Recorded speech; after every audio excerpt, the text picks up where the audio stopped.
இதுதான் நம்ம முதல்ல நட்டோம் தென்னை மர செடிங்க, தென்னங்கன்றுங்க. தென்னை மரம்ட்டு தென்னங்கன்றுங்க. ஸோ இதெல்லாம் நட்டு கரெக்டாக 1 வருடம் ஆயிடுச்சு. ஸோ இதுதான் நம்மளோட ஒரு வருடத்தோட வளர்ச்சி. நம்ம களைக்கொல்லி அடிக்கிறது இல்லை, அதனால் காடு வந்து புதாராட்டம் தான் இருக்கும். ஸோ உழுகிறது மட்டும்தான். இப்போல்லாம் ரொம்ப வெயிலெல்லாம் காடே காஞ்சிருக்கு.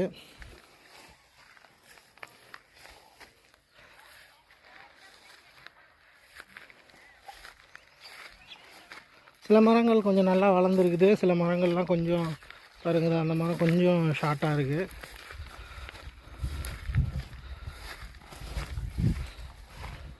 இந்த வண்டு தாக்குதல்னாலையும் பூச்சி கடிச்சிட்றதுனாலையும் மரங்கள் வந்து சரியாக எந்திரிக்கிறதுக்கு ரொம்ப சிரமப்படுது.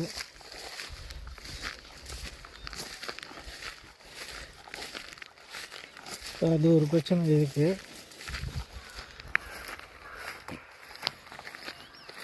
நிறையா வண்டு தாக்கிறது. உங்கள் தென்னை மரங்கள்லையும் இதே மாதிரியே வண்டுலாம் தாக்குதா? நான் எந்த விதமான மருந்து அடிக்கிறது இல்லை. ஸோ சர்வைவல் ஆஃப் தி ஃபிட்டஸ்ட்டாக அப்படியே வரட்டும் அப்படிங்கிறது தான். அது இல்லாமல் நான் தண்ணி விடுறதும் நான் ரொம்ப லிமிட்டடாக தான் தண்ணி விடுறேன். ரொம்ப வாய்க்கால் பாசனம் மாதிரிலாம் இல்லை, ட்ரிப் இரிகேஷன் தான் பண்ணுறேன் டியூப்பில். ஸோ வாரத்தில் 2 முறை தண்ணி விடுறேன். சிலர் டெய்லி விடுவாங்க, நான் 2 தடவை தான் தண்ணி விடுறேன்.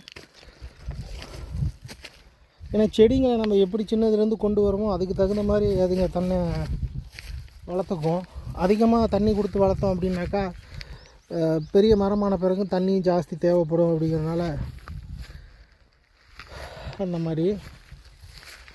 ஸோ இப்போ இந்த வயலில் பார்த்திங்கன்னா இந்த ஒரு மரத்தோடு சரி பார்த்திங்க, இந்த வயல், இந்த மரம், இந்த மரம், இந்த மேற்கொண்டு இருக்கிற எல்லா மரமும் எல்லாம் பூச்சி கடித்து பாழாயிடுச்சு. இந்த மரம் இதெல்லாம் பூச்சி கடித்து கிட்டத்தட்ட ஒரு 20 செடி தென்னங்கன்றுங்க எல்லாம் இதாகிடுச்சு. இது நிறைய இது சொல்கிறாங்க, நம்ம இந்த நாப்தலின் பால்ஸ் போடுங்க வராது அப்படிங்கிறாங்க. நாப்தலின் பால்ஸ் போட்டிருக்க செடியே அட்டாக் பண்ணுது.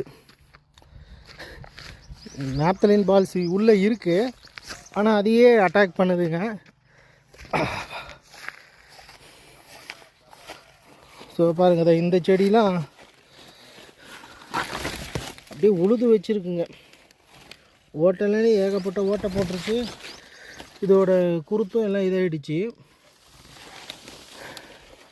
இந்த செடியெல்லாம் எடுத்துகிட்டு மறுபடியும் தான் வேறு வைக்கணும், இல்லைன்னா இது காலத்துக்கும் இப்படியே தான் இருக்கும், ஃப்ரெஷ்ஷாகவே இருக்கும் இந்த செடிங்கெல்லாம். ஸோ ஒரு 20 செடி அந்த மாதிரி அஃபெக்ட் ஆகிடுச்சு. இதெல்லாம் அஃபெக்ட் ஆனது. ஸோ கொஞ்சம் கொஞ்சமாக ஒரு லேயர் பை லேயராக தான் எதையுமே நம்ம கவனிக்க முடியதாக இருக்குது. நிறையா மருந்துகள் இருக்குது, கமர்ஷியலாக அடிக்கிறாங்க அப்படின்னாக்கா பண்ணலாம். சுப்ரோனில் அது இது நிறையா இருக்குது மருந்துகள். ஒரு கட்டத்தில் நாம் மரங்கள்லாம் சாகிறத பார்த்தாக்கா பெசாமல் மருந்து வாங்கி அடிச்சிடலாமான்ற ஒரு எண்ணம் கூட வருது. ஆனால் என்ன தெரிஞ்ச அப்புறம் விஷத்தை அடிக்கிறோம், நம்ம பிள்ளைங்க தான் சாப்பிடும். கேன்சர் காசிங் ஏஜென்ட்ஸை நம்ம தெரிஞ்சு அப்படி பண்ணலாமா அப்படிங்கிறதுனால தான் இந்த மாதிரி செடிங்களை வளர்த்துறது பெரும் சிரமமாக இருக்குது.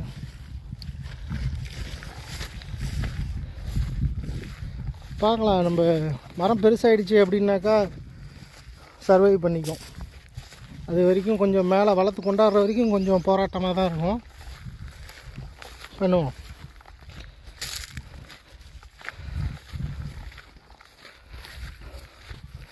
இந்த vlog உங்களுக்கு பிடிச்சிருந்தது அப்படின்னா மேற்கொண்டு பாருங்கள், சப்ஸ்கிரைப் பண்ணுங்கள் என் சேனலை.